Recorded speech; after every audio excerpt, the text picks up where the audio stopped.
तेरा दिमाग तो नहीं खराब हो गया? तुझे पता तू क्या कह रही है? दीदी मैं जो भी कुछ बोल रही हूँ इसी में सबकी भलाई है। चलो आज तो मैंने मानव और शोभित के बीच में ज्यादा बात नहीं होने दी, लेकिन कल अगर मानव को शोभित के बारे में पता चल गया तो क्या इस बात से डरकर हम शोभित को बोर्डिंग स्कूल भेज दें, अलग कर दे सबसे? कम ऑन दीदी, एक बार मानव और नंदिनी की शादी हो जाए उसके बाद शोभित को आप जिंदगी भर के लिए अपने पास रख लेना। कुछ ही दिनों की तो बात है। नहीं श्रुति, मैं किसी भी हालत में शोभित को बोर्डिंग स्कूल नहीं जाने दूंगी। एक तो वैसे ही बेचारे को पिता का प्यार कभी नहीं मिला, और आज जब मैं और अजय उसे संभाल रहे तो तुम कह रही हो कि मैं नहीं भेजूंगी उसे बोर्डिंग स्कूल। प्लीज दीदी, ट्राई एंड अंडरस्टैंड। देखो श्रुति, कविता बिल्कुल ठीक कह रही है, शोभित कहीं नहीं जाएगा। मगर जीजू। श्रुति देखो, एक बच्चे के लिए माँ बाप के प्यार से बढ़कर और कुछ नहीं होता है। भले ही कविता और मैं माँ बाप नहीं बन पाए, मगर हम इस रिश्ते को अच्छी तरह समझते हैं। और आज जब भगवान ने हमें ऐसी मोड़ पर लाके खड़ा कर दिया है जहां पर शोभित से हमें अपनी औलाद का प्यार मिल रहा है और उसे हम दोनों से माँ बाप का प्यार मिल रहा है, तो तुम इस रिश्ते में दूरियां क्यों पैदा करना चाहती हो? मगर जीजू शोभित। तुम चिंता मत करो, शोभित की वजह से मानव और नंदिनी के रिश्ते में कोई प्रॉब्लम नहीं आएगी। जैसे कि किस्मत ने मानव और नंदिनी का रिश्ता तय कर लिया, वैसे ही शोभित की किस्मत भी तय हो चुकी है। जैसे आपकी मर्जी।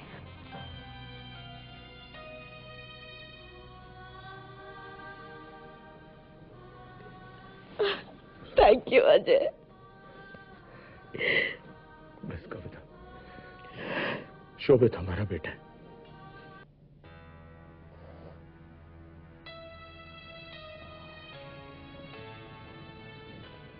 क्या हुआ? मम्मी जी आप? कुछ नहीं मम्मी जी। मलहम लगा रही है? दे मैं लगा देती हूँ। नहीं मम्मी जी, मैं लगा लूंगी। एक बात कहूँ? कहो।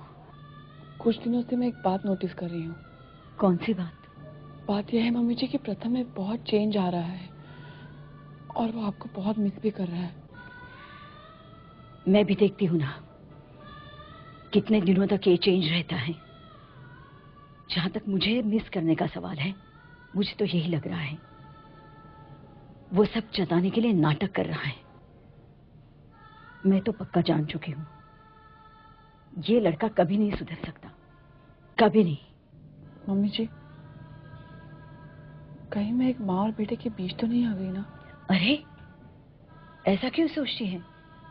तू मेरी बहू नहीं, बेटी है ना?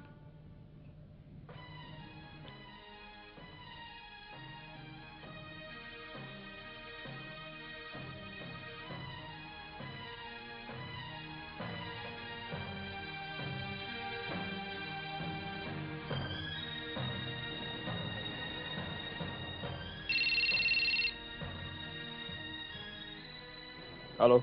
हाँ प्रथम, यश बोल रहा हूँ यार, तू जल्दी से आ जा, हम लोग क्लब के बाहर तेरा वेट कर रहे हैं। नहीं, मुझे कहीं नहीं जाना। Just leave me alone. क्या हुआ? बहुत गुस्से में यार। मैं भी देखती हूँ ना, कितने दिनों तक ये चेंज रहता है, जहाँ तक मुझे मिस करने का सवाल है, मुझे तो यही लगता है, वो सब जताने के लिए नाटक कर रहा है, मैं तो पक्का जान चुकी हूँ, ये लड़का कभी नहीं सुधरे, कभी नहीं, वो सब जताने के लिए नाटक कर रहा है, मैं तो पक्का जान चुकी हूँ, ये लड़का कभी नहीं सुधरे, कभी नहीं। माँ तो मुझे अपना बेटा मानने के लिए भी तैयार नहीं। माँ तो मुझे अपना बेटा मानने के लिए भी तैयार नहीं। दिल ने मुझे एहसास दिलाया है, बेदर्दी से मैंने तुझको सताया है, नफरत की आग में तुझको जलाया है, हाथों से अपना नसीब मिटाया है, मेरा सितम मुझे ही सताए, डसते हैं मुझको मेरे ही साए, है काश तू ये सब भूल जाए।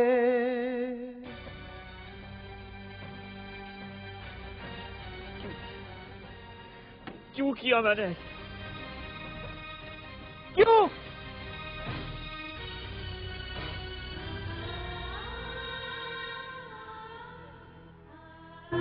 प्रथम भैया, आपको सब लोग नीचे बुला रहे हैं, जल्दी आ जाइए।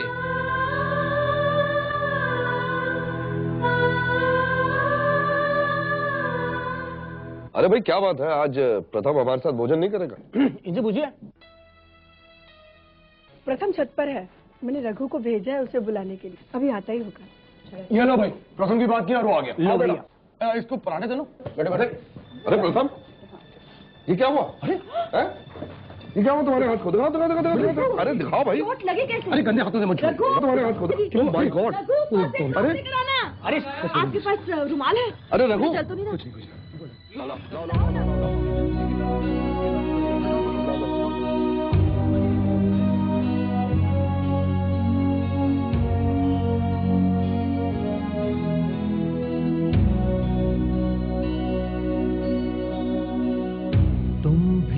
अब अपने दिल को साफ करो ना, गलती हमारी अब माफ करो ना, तुमसे ही ये मेरी जिंदगानी है, ये बात हमने अभी अभी जानी है।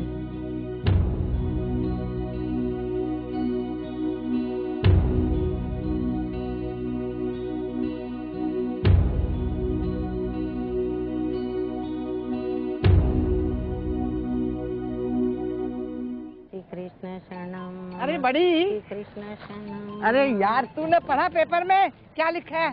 चीफ मिनिस्टर ने सहकारी भंडार की औरतों को 1-1 लाख रुपया कैश और 1-1 शॉल का अवार्ड दिया है। हाँ तो मैं क्या करूँ? अरे बड़ी, तू कुछ ना करना, तू भगवान का नाम ले लेके भगवान के पास पहुंच जाना। अरे आजकल औरतें कितना काम करती हैं, हमें भी कुछ काम करना चाहिए। मगर हम क्या कर सकते हैं? हमारी कोई उम्र है काम करने की? ओहो, उम्र तो तेरी हो गई है, तू बूढ़ी हो गई है। मैं तो कर सकती हूँ, मेरा बस चले तो मैं इंदिरा गांधी की तरह प्राइम मिनिस्टर बन जाऊँ। अच्छा तो बन जा, कौन रोकता है तुझे? अरे पर मैं अगर प्राइम मिनिस्टर बन गई तो घर की होम मिनिस्ट्री कौन संभालेगा? बड़ी, क्यों ना हम भी कोई बिजनेस करें? बिजनेस? हम भी एक सहकारी भंडार खोल लेते, उसका नाम रखेंगे छोटी बड़ी सहकारी भंडार। मगर हमारा सामान कौन खरीदेगा? तू क्यों फिक्र करती है? तू देखना, मैं मिट्टी को सोने के भाव बेचूंगी और तू सिर्फ काउंटर पे बैठ के बिल काटना। क्या आइडिया? मगर ये सब मैं नहीं करूँगी। देख बड़ी, तू मान जा, नहीं तो ये सब मैं अकेले भी कर सकती हूँ। यहाँ जो सारा दिन भजन गा के बच्चों का सर पकाती है, उससे अच्छा तू वहीं चलना मेरे साथ। छोटी, अरे तेरा दिल लगा रहेगा, तू काउंटर पे बैठ जाना, मैं कस्टमर्स को देखूंगी, और अगर कभी कस्टमर्स नहीं हुए तो तू अपनी माला जप के राम को याद करना, भगवान को। ठीक है। ये हुई ना बात। देखना, अब चीफ मिनिस्टर से हमें 1 लाख रुपया और 1 शॉल मिलेगी। 1 लाख मैं रख लूंगी, शॉल तू ले लेना, ठीक है? समय समय। पापा जी। क्या बात है, ध्यान कहाँ पर है तुम्हारा? जी पापा, वो मैं बस। अरे भाई, वो इम्पोर्टर्स एक्सपोर्टर्स की जो सेमिनार थी उसमें गए थे तुम? नहीं पापा, मैं नहीं जा सका पापा। अरे भाई, तुम्हारा जाना बहुत इंपॉर्टेंट था। तुम्हारे नहीं जाने की वजह से पता नहीं क्या क्या प्रॉब्लम हमें फेस करनी पड़ेगी। सॉरी पापा, आई एम सॉरी पापा। इस बार तो मैं तुम्हें माफ कर देता हूँ, आइंदा ऐसी गलती मत करना, समझे?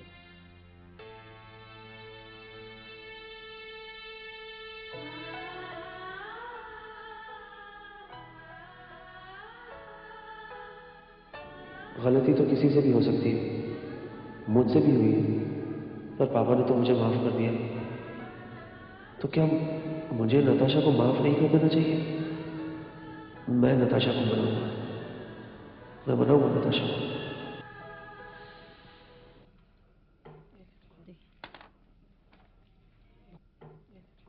गैस खाली है ना? क्यों, क्या काम है? चाय बनानी है।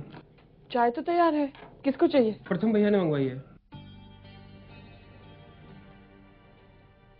भाभी चाय? हाँ देती हूँ।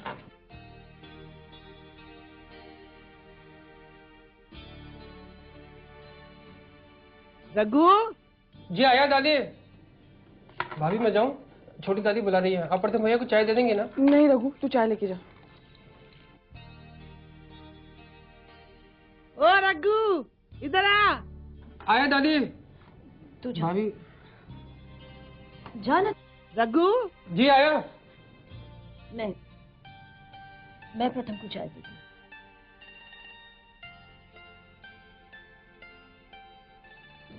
क्या करूं? कुछ समझ में नहीं आ रहा है। मैं अपने किए पर पछता रहा हूं, मगर माँ को तो ये लगता है कि मैं नाटक कर रहा हूं। अब कैसे विश्वास दिलाऊं माँ को? कैसे?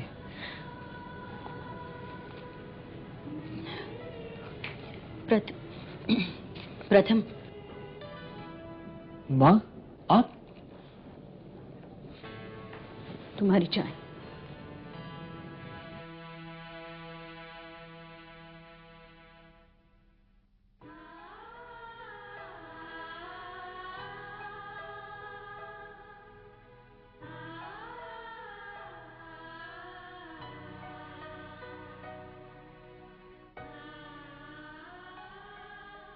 तुम्बा जल में जब ही डुबायो, भयो शब्द मेरे मन आयो। जान्यो मृग तब धनुष संवारा, लक्ष्य भेद करते ही उर मारा। राजा दशरथ को पानी में गुड़गुड़ आवाज सुनकर उन्हें ऐसा लगा कि कोई हिरन पानी पी रहा है। बड़ी दादी, मैं पानी पी कर आऊं? चुप हो जा, चुपचाप बैठ जा और सुन। गोस्वामी तुलसीदास जी कितना अच्छा वर्णन कर रहे हैं। अरे हाँ, मैं कहाँ थी? वो हिरन पानी पी रहा था। हाँ, करेक्ट। हिरन पानी पी रहा था। तब राजा दशरथ ने अपना शब्द भेदी बाण छोड़ा। दादी आप हमें कब छोड़ेंगी? तुम कुछ बोली? नहीं नहीं दादी, मैं तो शांति से बैठकर आपका ये वर्णन सुन रही हूँ। क्या तुम लोग यहाँ बैठे हो? मैं तुम्हारे लिए इतनी अच्छी साड़ियाँ सिलेक्ट करके आई हूँ। चलो दिखाओ।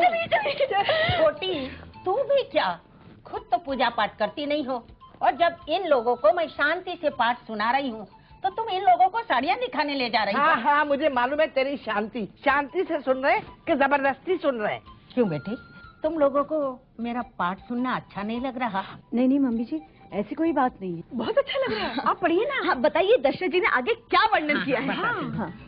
दशरथ जी श्रवण के माता पिता के पास जाकर अपने बाण द्वारा श्रवण के मारे जाने की खबर सुनाते हैं, जिससे श्रवण के माता पिता बहुत दुखी हो जाते हैं और दशरथ को प्रायश्चित का एक मौका मांगने पर भी उन्हें एक भी मौका नहीं देते और माफ भी नहीं करते, और उन्हें श्राप देते हैं कि जिस तरह हम अपने पुत्र वियोग से तड़प तड़प कर मर रहे हैं, वैसे तुम भी अपने पुत्र वियोग से तड़प कर मरोगे। इस प्रकार राजा दशरथ को प्रायश्चित का एक भी मौका प्राप्त नहीं हुआ। यू मीन टू से बड़ी दादी कि माता पिता के श्राप में इतनी शक्ति होती है? हाँ बेटा, माता पिता के आशीर्वाद और श्राप में इतनी ताकत और शक्ति है। इसीलिए किसी भी माँ बाप को कभी भी कोई भी हालात में अपने बच्चों को ऐसे कटु वचन नहीं कहने चाहिए। नहीं जिससे बच्चों की जिंदगी बर्बाद हो जाए। करेक्ट। नहीं, मैं मेरे प्रथम के साथ इतनी सख्त कभी नहीं हो सकती। मैं उसे प्रायश्चित का एक मौका तो जरूर दूंगी। मैं अपने किए पर पछता रहा हूँ। माँ को तो ये लगता है कि मैं नाटक कर रहा हूँ। अब कैसे विश्वास दिलाऊं माँ को?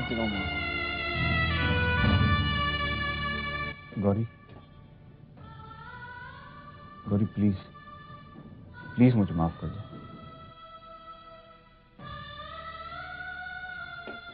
राजा दशरथ को प्रायश्चित का एक भी मौका प्राप्त नहीं हुआ। यू मीन टू से बड़ी दादी कि माता पिता के श्राप में इतनी शक्ति होती है? गौरी गौरी, गौरी मेरी बात तो सुनो गौरी। किसी भी माँ बाप को कभी भी कोई भी हालात में अपने बच्चों को कोई कटु वचन नहीं कहना चाहिए जिससे अपने बच्चों की जिंदगी बर्बाद हो जाए। गौरी प्लीज गौरी कम से कम मेरी बात को रिएक्ट तो करो गौरी।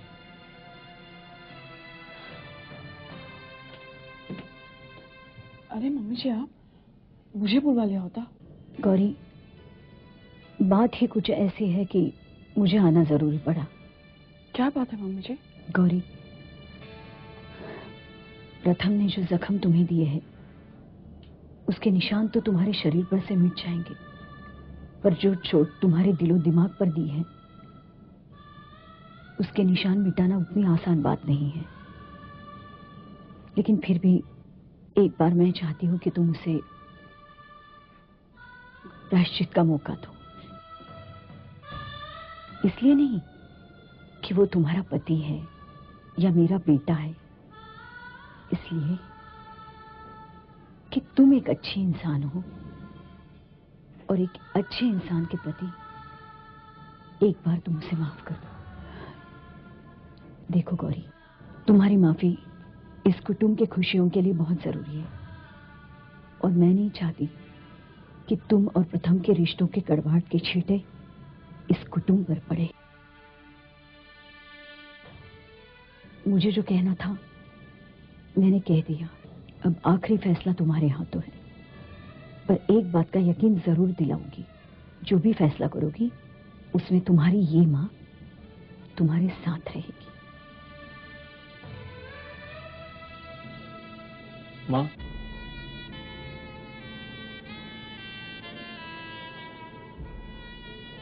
इसका मतलब आपने मुझे माफ किया? अगर गौरी ने तुम्हें माफ कर दिया है तो समझो मैंने भी तुम्हें माफ कर दिया।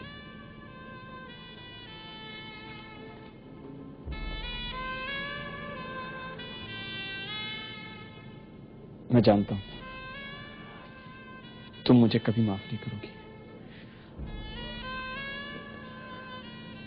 मैंने तुम्हें माफ किया। क्या? हाँ प्रथम, मैंने तुम्हें माफ किया। सच Gauri? Thank you Gauri, thank you very much. Gauri तुम नहीं जानती आज तुमने मुझे कितनी बड़ी खुशी दी है। अपने दर्द से ज्यादा मुझे इस कुटुंब की खुशियों का ख्याल है।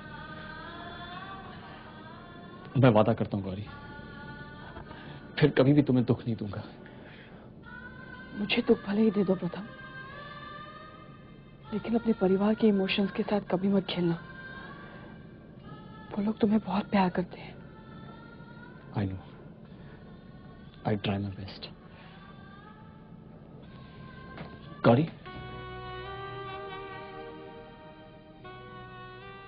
फ्रेंड्स,